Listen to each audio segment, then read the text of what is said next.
Ladies and people, I am now going to tell you why is Thanksgiving and for cause. Thanksgiving was commenced about 300 years ago, if not longer. It was the time when the Pilgrims was coming to this country on the good ship Mayflower, of which Captain John Smith was the captain and no relation to the Smith brothers Cocktails. They was landing here on Plymouth Rock, which it is in Little Rock, PA, Cincinnati, Pennsylvania. And so soon as they was landing here on Plymouth Rock, the first thing they were seeing was Indians, nice big black brown Indians. And right away John Smith was getting started on an Indian girl named Pocahontas. He was loving Pocahontas to pieces. Now just because he was loving Pocahontas, the different people wanted to cut off his head and throw it in his face. But Pocahontas was running to his rescue and she was saving him his life.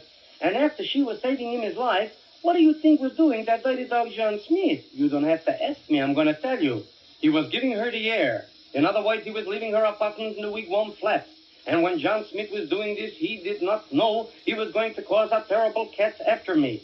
He did not know that the poor Pilgrims would have to suffer the consequences because the Indians was getting angry on the Pilgrims. Now, the poor Pilgrims didn't have what to eat. They was dying from the lack of nutrition.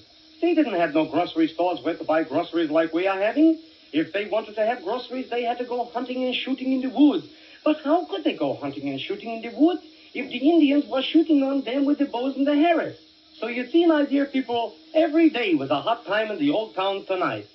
So what had they done finally, lastly, and semicolon? They got a hold of a feller by the name of Paul Revere, a jockey. Paul Revere jumped on his horse pony and he was riding in the woods. He was going up the woods, down the woods, into the valley road, it's the wrong stirring. He was riding in the woods. Why was he riding in the woods?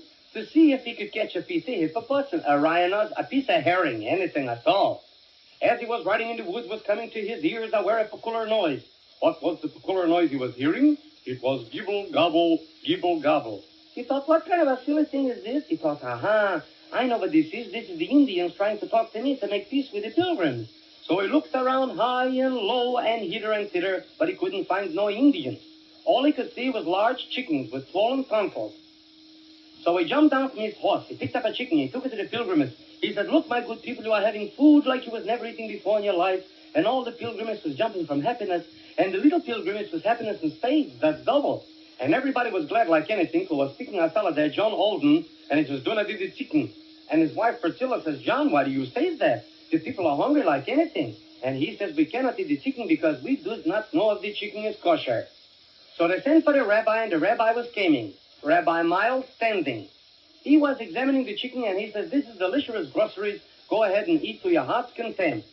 And the way they was eating the hot dog in the cranberry sauce was a pleasure to looking on them. Well, anyway, ever since this time, every November comes the anniversary and Thanksgiving.